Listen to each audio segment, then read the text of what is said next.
texto de referência já faz menção à forma gloriosa que Deus trabalhou.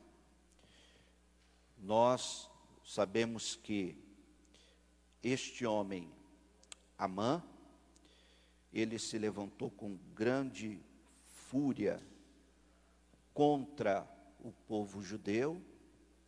No entanto, Mardoqueu, com muita sabedoria, ele orientou a Ester, e uma orientação preciosa, onde levou todos para um propósito de jejum, de oração, de clamor, para que o edito do rei, que foi proclamado por influência do inimigo do povo de Deus, Amã, fosse revertido. E de fato, só um milagre, só a ação de Deus poderia mudar aquele edito.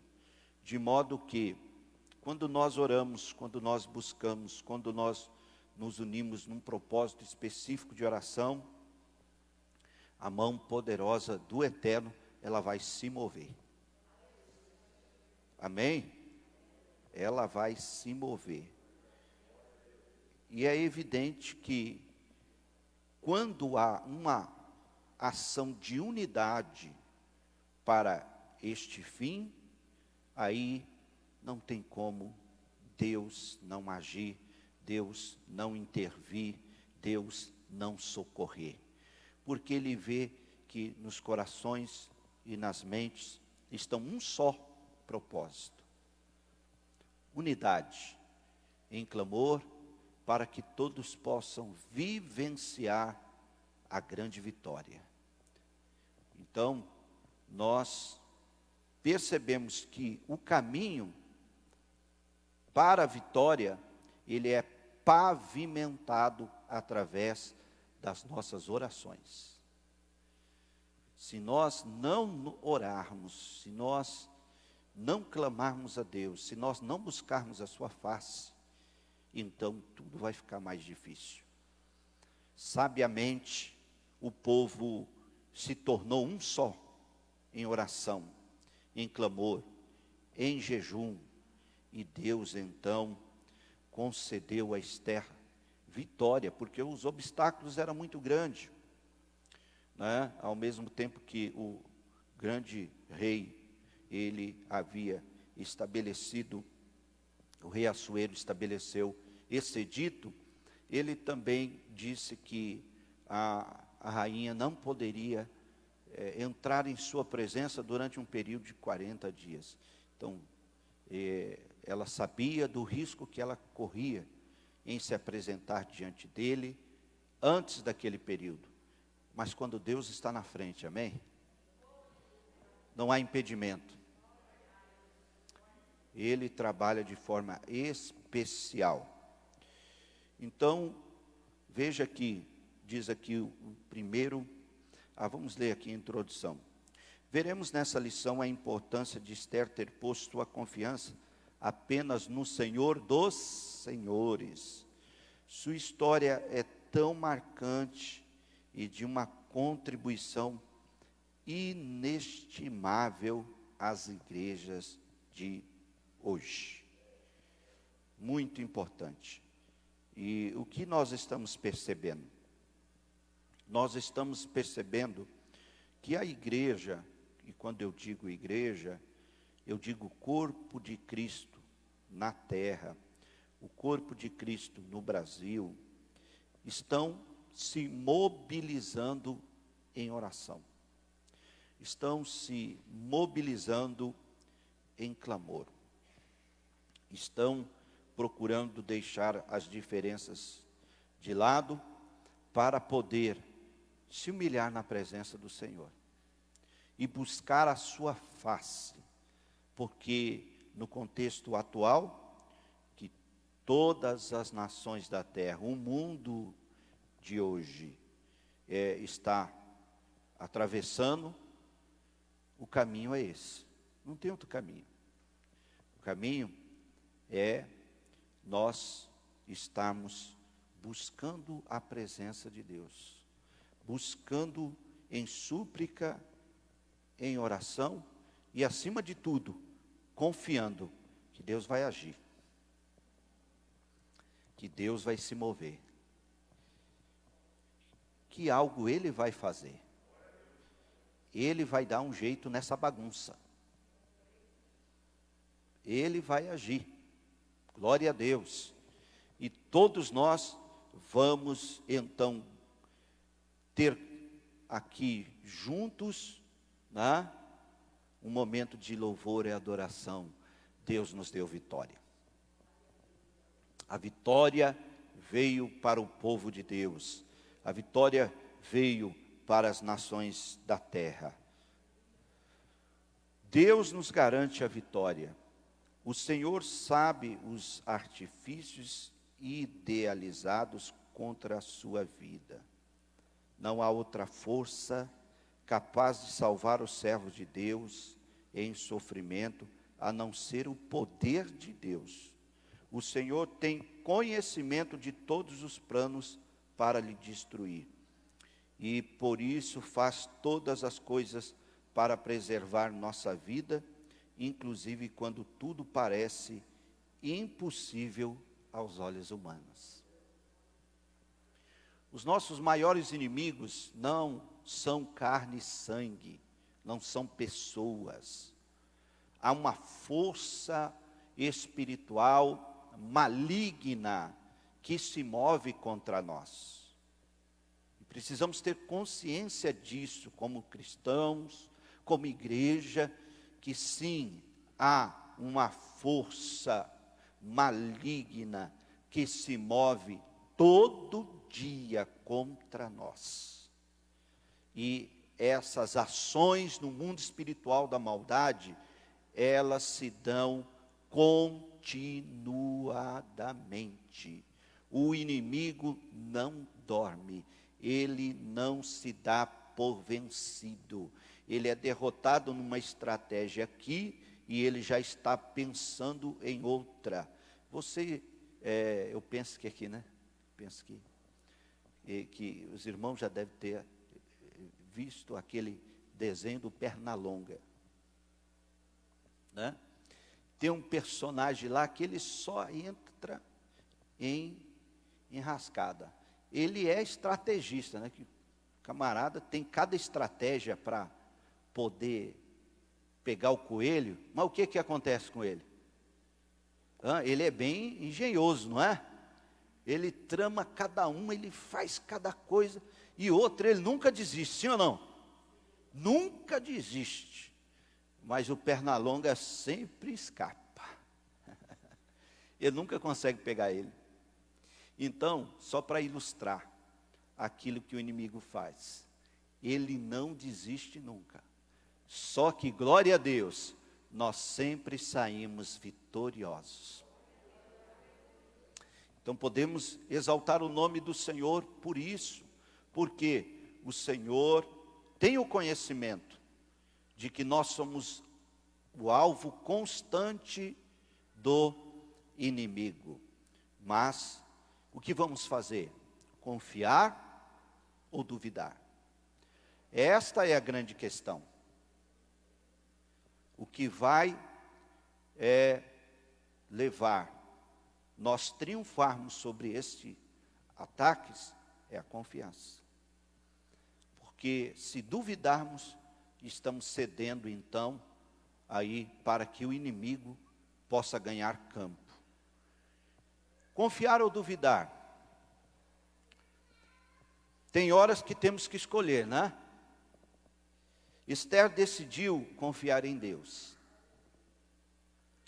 Ela nos ensina que devemos confiar nele e somente nele. Se você está confuso sobre em quem confiar, extenuado de tanto orar, ou até mesmo ferido e sem forças, inclusive para caminhar. Através da história de Esther, percebemos que Deus entende sua dor, e apesar de qualquer circunstância que você esteja enfrentando, Deus não muda. Deus é grandioso para lhe amparar.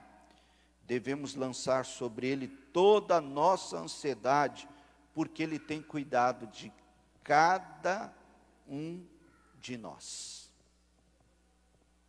Nós estamos sujeitos a nos abater? Estamos. Nós estamos sujeitos a nos entristecer? Estamos. Nós estamos sujeitos a sermos dominados pelo desânimo? Sim, estamos. Estamos sujeitos. Estamos sujeitos a ser dominados pela ansiedade, pela inquietação, pela preocupação, mas todos esses sentimentos, eles não contribuem para a nossa confiança em Deus. Todos esses sentimentos querem nos levar para a dúvida. Entende? Por isso precisamos exercer uma disciplina da nossa mente e caminharmos não por vista, não por aquilo que está diante dos nossos olhos, caminharmos por fé. Caminharmos por fé. Olha, as sábias palavras do Mestre, do nosso Senhor Jesus, mais do que nunca, hoje, ela está aí se cumprindo. O que Jesus disse sobre a fé e sobre o justo? Ele disse, o justo viverá da fé. O justo viverá da fé. Agora, se ele recuar, o que acontece? O mestre não vai ter prazer em nós, se nós recuarmos. Este é o momento de confiarmos. Deus continua sendo Deus. Pode glorificar a Ele por isso? Ele não mudou e nunca vai mudar. Não, Ele nunca vai mudar. De modo que percebemos que quando nós então estamos nos posicionados em confiança, nós vamos atrair o favor excepcional de Deus. Vamos viver o milagre, vamos desfrutar da vitória, vamos ver a mão de Deus agindo em nosso favor. Aleluia! O item 1.2 diz, chegou a hora de Deus intervir na história.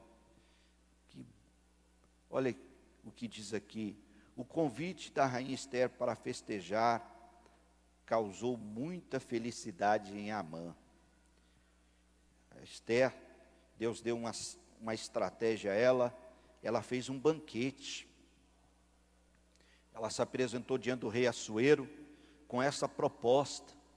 E lá estavam as autoridades investidas de poder naquele banquete. E o próprio Amã foi convidado para estar lá. Isso trouxe felicidade a ele, né? Uma vez que era um grande prestígio festejar com a família real.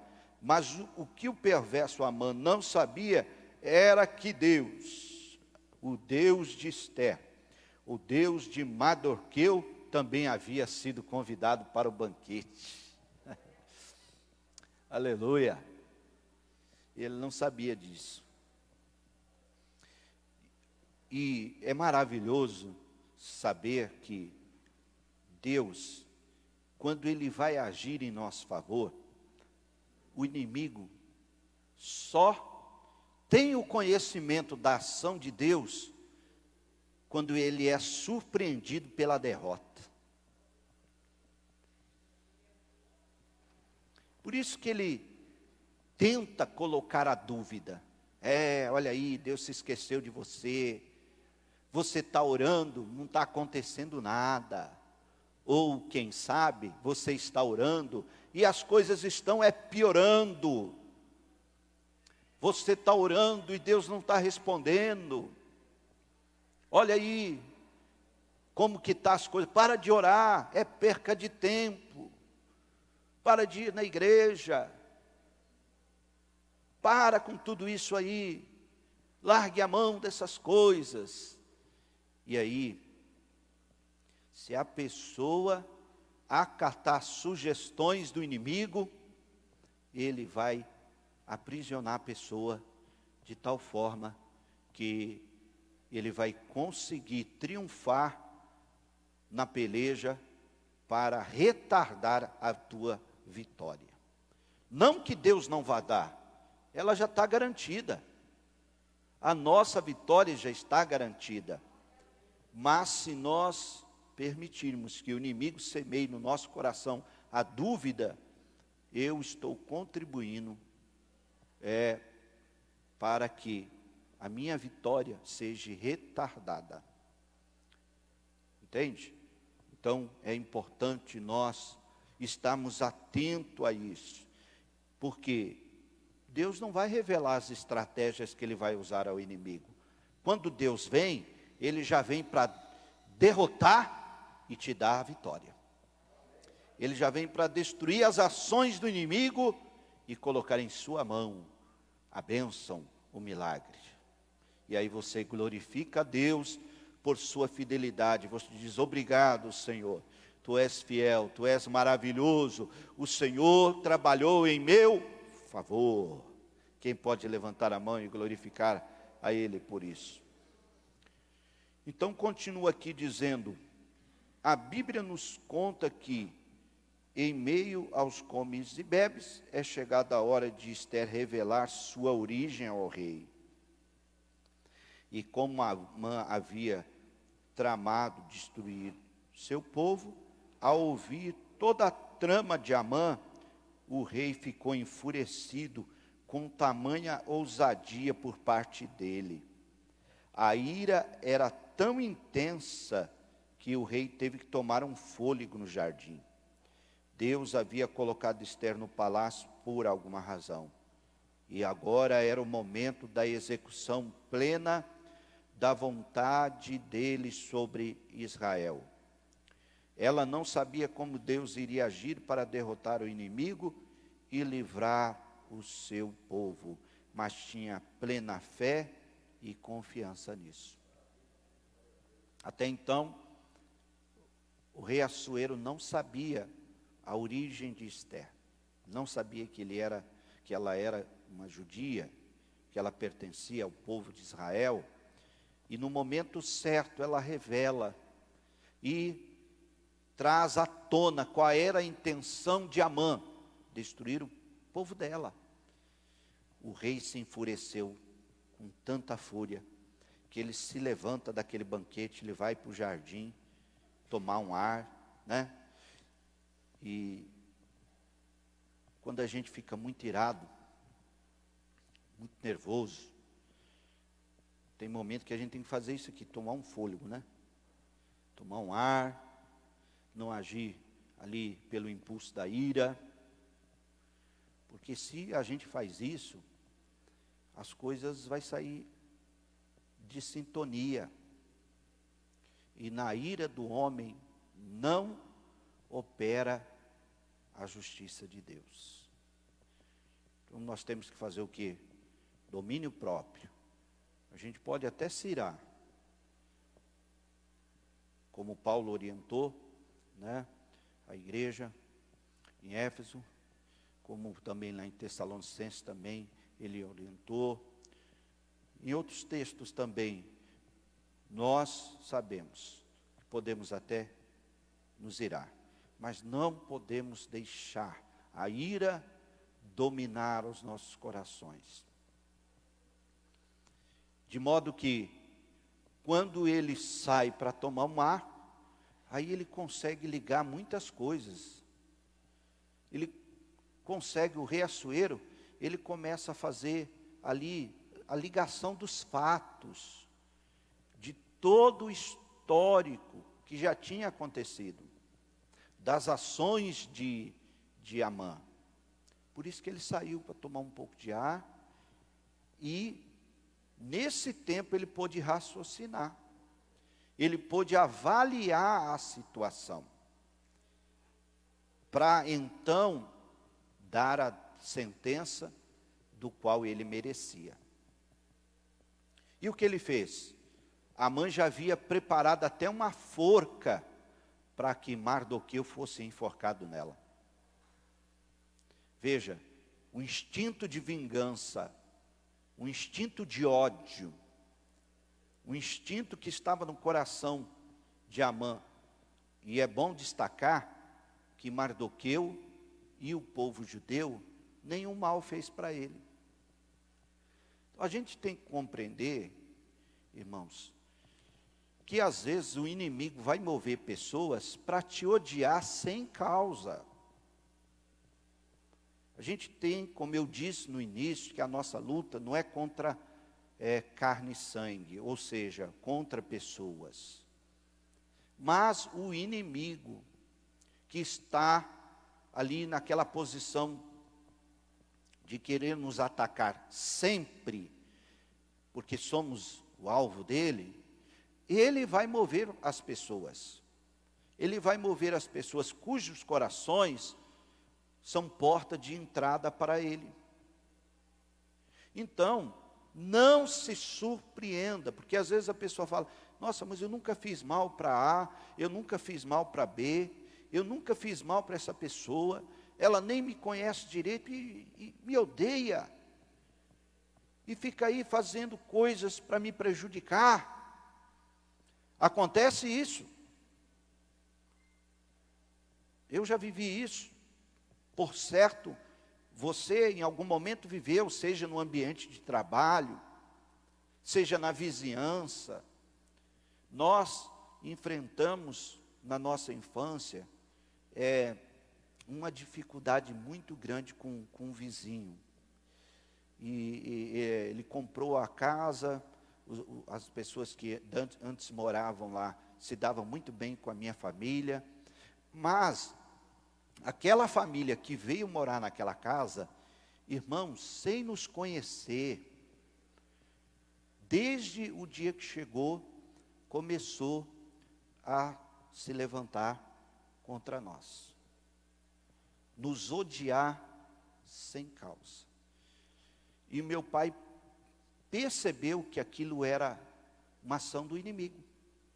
E o que ele fez? Foi para a oração. E qual foi o resultado dele ter ido para a oração? A vitória veio para nós. Então o que a gente tem que perceber? Se pessoas estão agindo com algumas atitudes, dos quais leva elas a nos odiar sem causa, Jesus mesmo deixou claro isso. Olha, o mundo vos odiareis. E sem causa, porque a mim me odiaram. O próprio povo judeu. Jesus não era uma unanimidade, e continua não sendo, porque muitos não querem Jesus. Muitos resistem ao Evangelho. Continua não sendo. E nós, Jesus deixou bem claro, por amor a mim, vocês vão ser odiados. E vão odiar vocês sem causa aparente. Mas entenda uma coisa, nós sabemos quem está por trás disso, amém? Então, todas as vezes que prepararam uma forca para você, quem preparou ela é que vai ser enforcado nela. Todas as vezes que tramar contra você, há um Deus que peleja por nós. Fique tranquilo, Deus vai nos dar vitória. É por isso que a inveja é um sentimento pernicioso, diabólico. Chega a ser um nível tão alto de pecado que ele é nas escrituras destacado, a inveja, como pior que o pecado de feitiçaria. Ou seja, o invejoso é pior do que o que está lá numa casa de encosto, trabalhando para o inimigo. De modo que nós sabemos que todas essas coisas está sujeito, cada um de nós passar. Nós não estamos livres.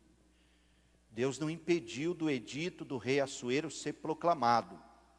O edito foi proclamado em todas as aldeias, em todas as vilas, em todas as províncias. Lá estavam o edital nas praças, os arautos proclamando em alto e bom som o edito do rei, a sentença de morte. Deus não impediu isso, Deus permitiu. E o que o povo fez? Foi para a oração, foi para o clamor, se vestiu de saco e cinza. Foi isso que o povo fez. Qual foi a resposta de Deus?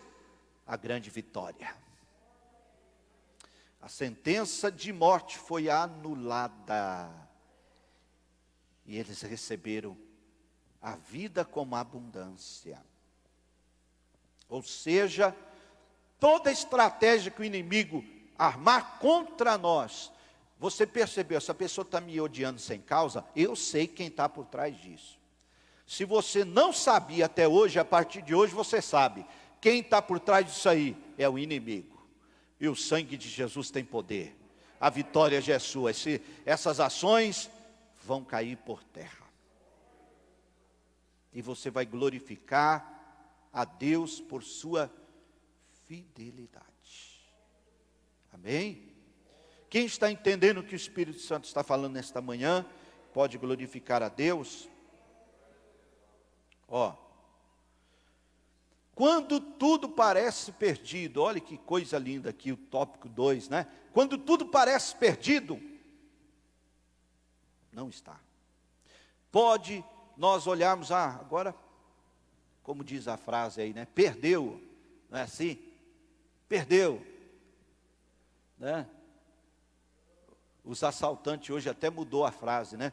Em vez deles falar, é um assalto, o que eles falam? Perdeu, mano. Né? Então, quando o inimigo, né, agir, quando as coisas tomarem uma proporção que aos olhos humanos você vai pensar, perdi, engano seu. A última palavra vem de quem? De Deus. Então, se Ele não deu a última palavra ainda, continue confiando e esperando que essa palavra vai vir. E sabe o que eu mais amo? Eu amo quando Deus dá a resposta em ações. Aí, quando Deus, Ele nem precisa falar, Ele dá a resposta dele, não com palavras, mas com as ações dele. A mão dele já está se movendo, ele começa a trabalhar. Quando você pensa, perdi, a vitória já está aí, na tua mão. Está aqui, olha aqui. Aleluia. Bendito seja o nome do Senhor. Ele é capaz de fazer isso. O salmista tinha tanta convicção disso, né? Abra sua Bíblia no Salmo 23. Olha a convicção que o salmista tinha. E ele associa a sua atividade àquilo que ele sempre foi.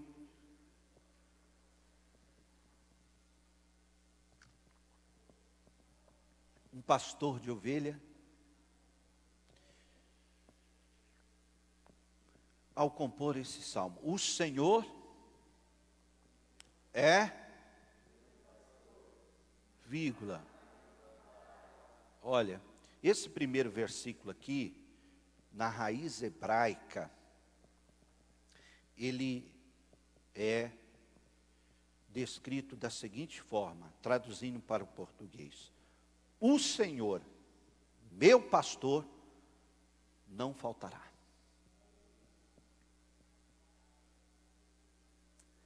Percebe? O Senhor, meu pastor, não faltará. Ou seja, o nosso bom pastor nunca vai deixar de ser pastor para nós. Ele nunca vai faltar. Olha, o verso 2. Deitar-me fazem, não é pasto seco, é verdes pasto, não é pasto seco, não. Guia-me mansamente às águas tranquilas. Olha, Ele vai te guiando com mansidão, não é com agitamento, com correria, com atropelo, não. E Ele te guia às águas tranquilas. Águas tranquilas. Ovelha, ela tem dificuldade de beber água em lugar onde que as águas estão muito turbulentas, onde as águas estão muito agitadas, onde a queda de água é intensa. A ovelha, ela só consegue beber água onde as águas estão tranquilas. Percebe? Então, veja o caminho que Deus nos leva, com mansidão, sem agitamento, sem atropelos, sem correria, as águas tranquilas. Aí o que Ele faz com a nossa alma? Refrigera minha alma, guia-me pelas veredas da justiça. Aqui é importante destacar, Deus é justo. A justiça do homem não é justa, ela é parcial. A sentença do juiz, parcial. Mas a de Deus não, é justa. Por isso que Ele nos guia pelas veredas da justiça, por amor do seu nome. Ele tem um compromisso com o nome dEle. Tem um compromisso. Ele honra o nome dEle. Olha, ainda que eu andasse pelo vale da sombra da morte, não temeria mal algum. Por quê? Porque tu estás comigo.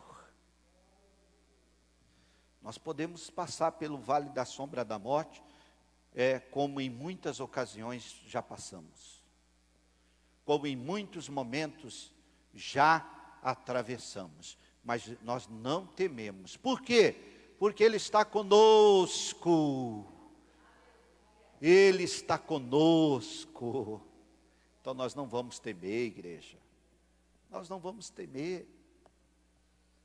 Não vamos temer. Vamos glorificar a Ele. Ó, a tua vara, diga comigo, direção. E o teu cajado, diga comigo, correção, me consolam. Veja, que bênção.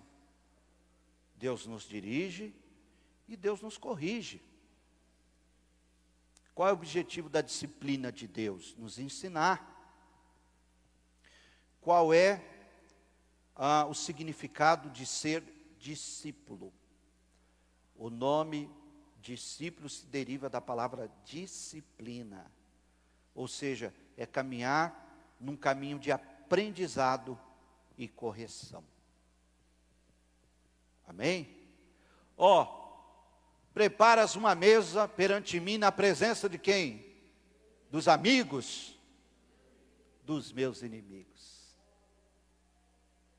Que coisa linda, hein? Ele faz isso.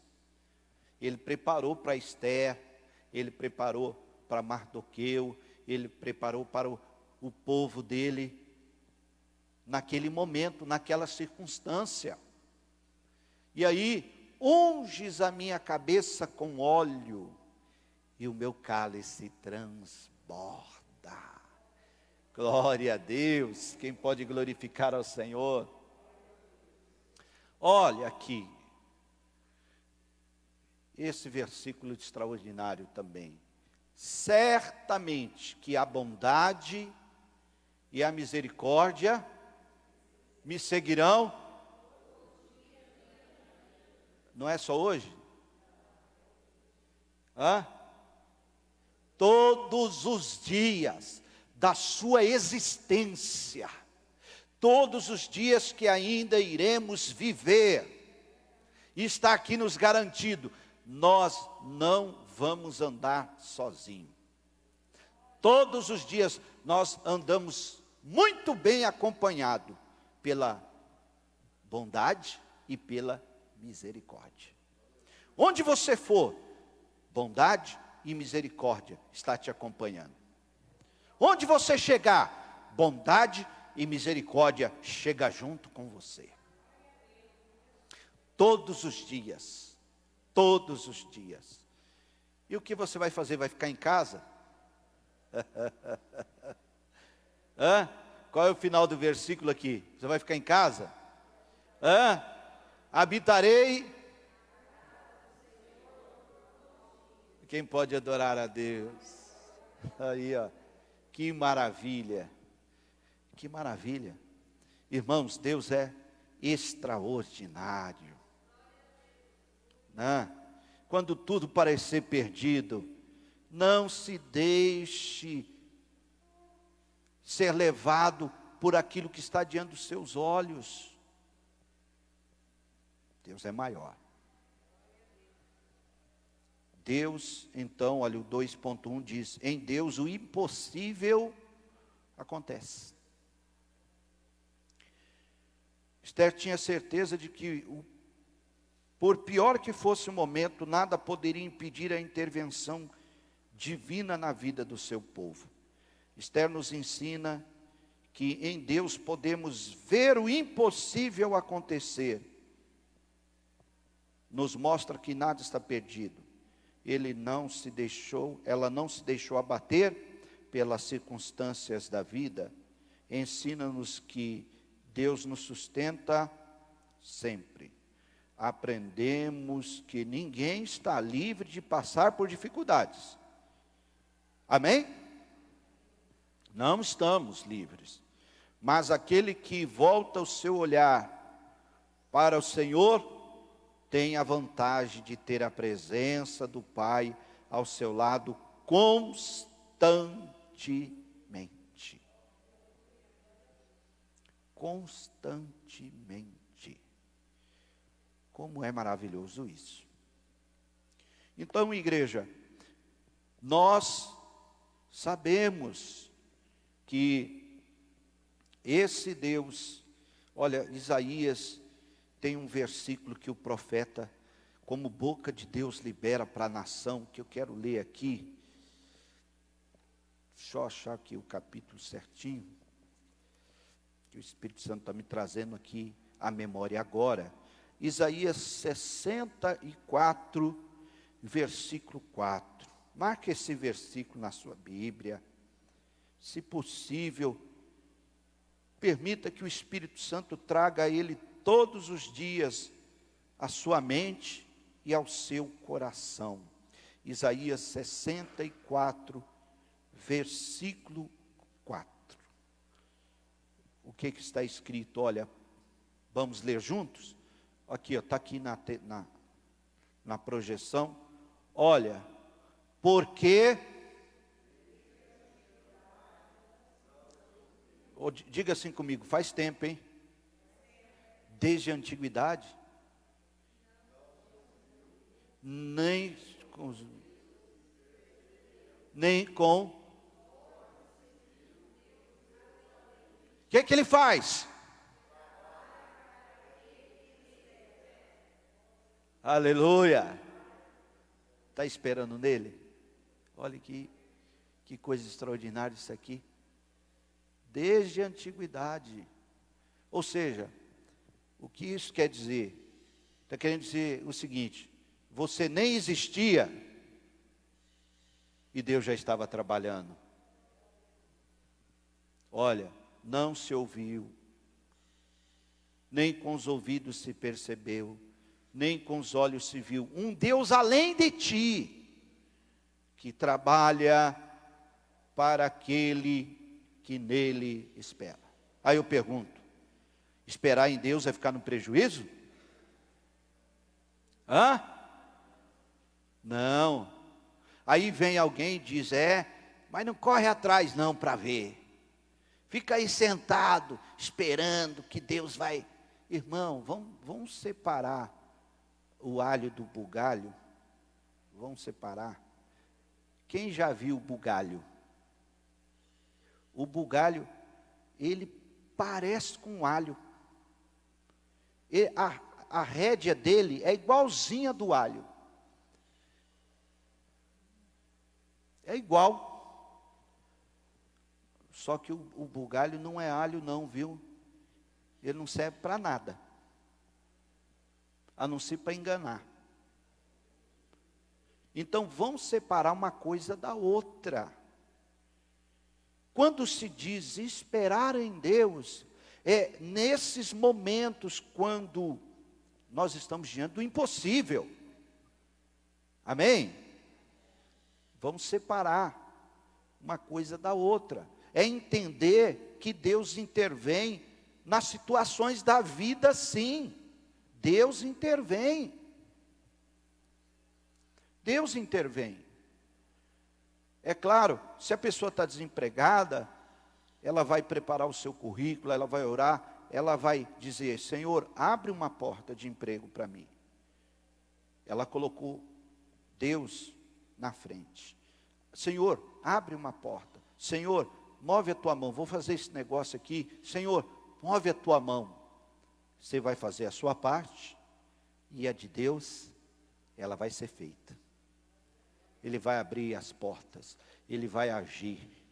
Amém?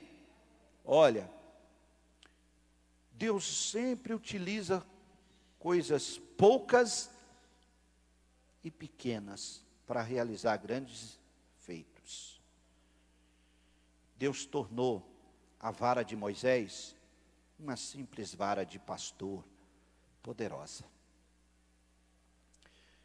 Com aquela vara, Moisés pôde se apresentar diante de Faraó, e Faraó conheceu as 10 pragas do Egito. Com aquela vara, quando Moisés clama ao Senhor, e Deus ouve o clamor e diz, por que clamas a mim? Está aí na tua mão, toca nessas águas. Com a vara de Moisés, uma simples vara, no deserto, todas as maravilhas do Senhor. Ele tocou na vara, na rocha, e saiu água. Aleluia! Todas as maravilhas do Senhor aconteceu. Bendito seja o nome de Jesus. Com uma funda e 5 pedras, um gigante caiu. Aleluia! Uma viúva, que o marido morreu, os filhos estavam para ser levados para trabalhar, para pagar a dívida. E ela procurou o profeta Eliseu. O profeta perguntou, o que você tem em casa, mulher? Tua serva não tem nada. Opa, peraí, eu só tenho uma botija, um pouquinho de azeite. E com aquela botija, com um pouquinho de azeite, encheram-se milhares de vasos de azeite. Aleluia. E quando ela vai contar a bênção, profeta, aquele vaso, aquele pouquinho de azeite que estava lá na botija, olha, houve multiplicação, inúmeros vasos estão cheios de azeite. Então agora você sabe o que você faz? Você vende e vive, paga a tua dívida e vive do resto. Olha, quem pode glorificar Deus? Que providência. Que providência. O profeta Elias, quando acabou a água, quando ele estava lá no ribeiro de Querite, Deus levantou o urubu, fez o urubu virar garçom. Leva lá para o meu servo, 2 vezes por dia, pão e carne. Olha, né? Agora, a natureza do urubu é procurar carniça. Deus mudou a natureza daquela ave. Deus mudou e diz, não, enquanto meu profeta estiver lá no ribeiro, você não vai atrás de carniça não, você vai atrás de carne fresquinha para levar para ele. Quem pode glorificar a Deus? Está vendo? Acabou a água. Ô Elias, vai para onde agora? Elias se levanta e vai para a cidade. Vai para lá. Eu preparei uma viúva para cuidar de você. O profeta se levanta. Quem sabe, né? Porque Elias era humano também, era um ser humano como nós. Quem sabe ele pode ter pensado, opa, uma viúva rica vai cuidar de mim, uma empresária, mega empresária. Quando chega na porta da cidade, vê uma mulher pobre, pegando uns gravetos. E aí, ele cansado, com sede, ele olha e Deus, quem vai cuidar de você aí? Quem vai cuidar de você aí? Essa aí? Essa aí. Mulher, me dá aí um pouco de água, estou com sede. Ela deu água para o profeta.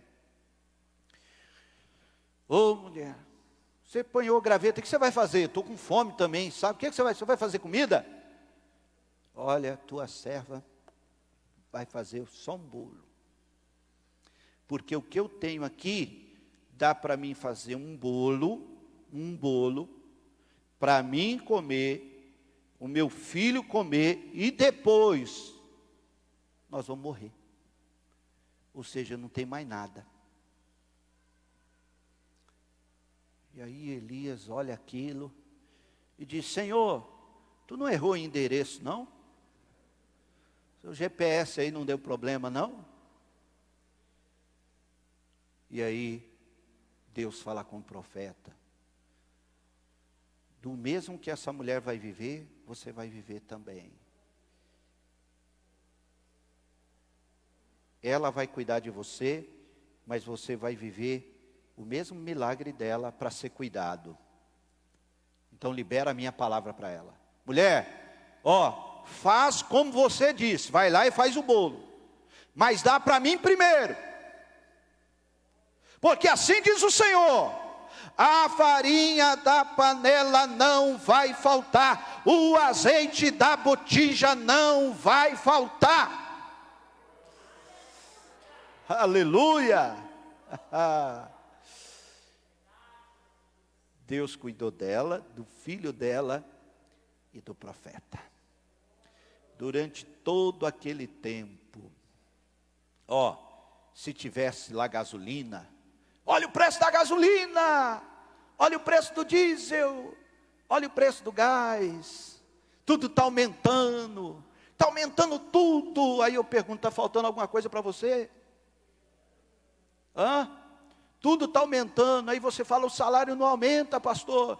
Mas o que está acontecendo então? Multiplicação. Levanta a tua mão e adora Ele, porque não está faltando, Ele está provendo, o seu salário não aumenta, tudo aumenta, mas na tua casa tem pão.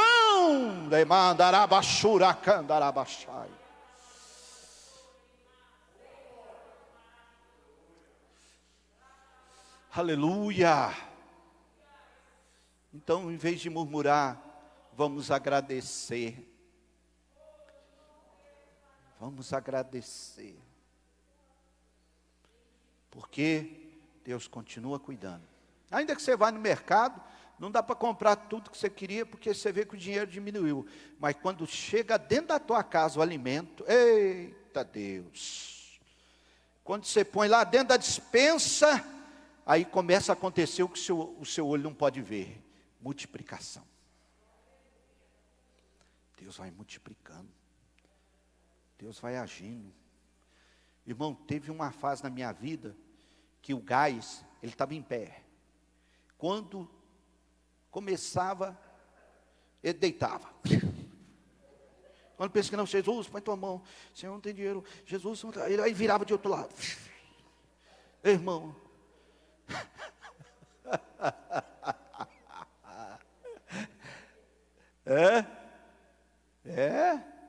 Mas não faltava o gás.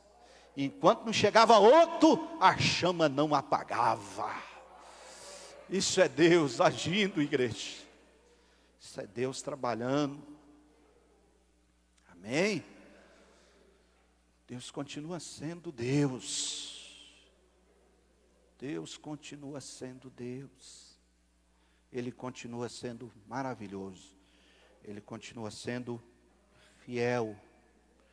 Então o que vamos fazer? Vamos ficar firme em confiança. Vamos confiar. Deus tem os seus propósitos. Vou terminar aqui. Deus tem os seus propósitos. Diga, Deus tem os seus propósitos.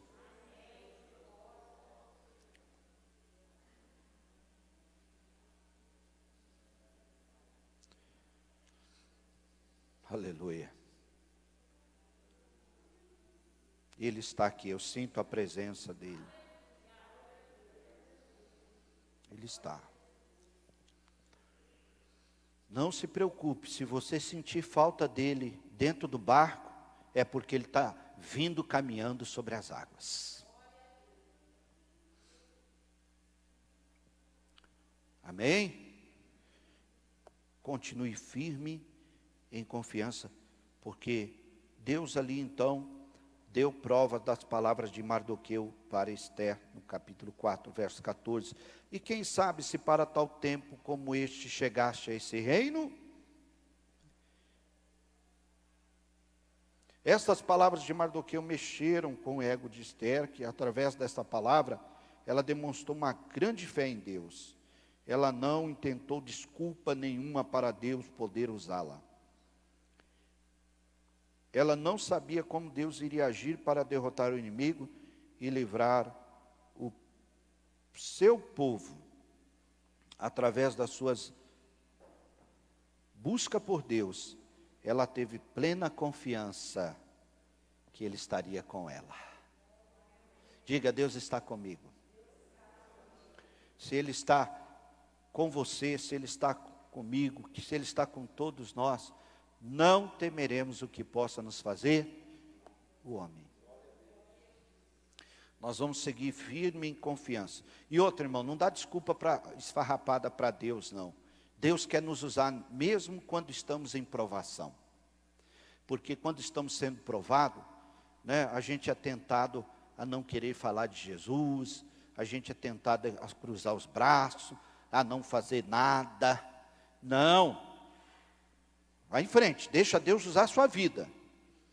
Amém? Deixa Deus usar a sua vida. O inimigo não vai prevalecer. Ele não vai prevalecer. Amém? O inimigo não prevalecerá contra nós, contra a igreja. Como eu disse, a vitória já está garantida em nós. As promessas de Deus nunca falham. Nunca falham. Como que o povo judeu saiu dessa situação? Saiu com um decreto extraordinário. Nas 127 províncias que foi proclamado morte e extermínio, agora foi proclamado o favor de Deus. O povo foi honrado pelo Senhor. O povo de Deus foi honrado naquela terra. Em 127 províncias, a mão de Deus se manifestou. Pensa na alegria do povo. Ali começou um calendário festivo que é celebrado em Israel até hoje, no calendário das festas de Israel. Ali foi todo o povo dominado por júbilo, por ações de graças, por adoração. Amém? Quantos podem glorificar ao Senhor por esta manhã, por esta palavra? Vamos ficar em pé, vamos fazer uma oração de gratidão a Deus. Já avisar lá os jovens para entrar, os irmãos para entrar, para nós adorarmos a Deus com as nossas ofertas, nossos dízimos e finalmente terminar. Você entendeu o que o Espírito Santo falou nessa manhã? Amém? O que você vai fazer? Confiar ou desconfiar? Confiança. Confiança plena no poder de Deus. Olha, o Salmo 46. Deus é o nosso refúgio e a nossa fortaleza, pelo que não temeremos. Ainda que a terra se mude, os montes rugem pela sua braveza, tanta coisa pode acontecer, como está acontecendo, como estamos nesse cenário, mas vamos continuar confiando, que Deus vai dar provas da fidelidade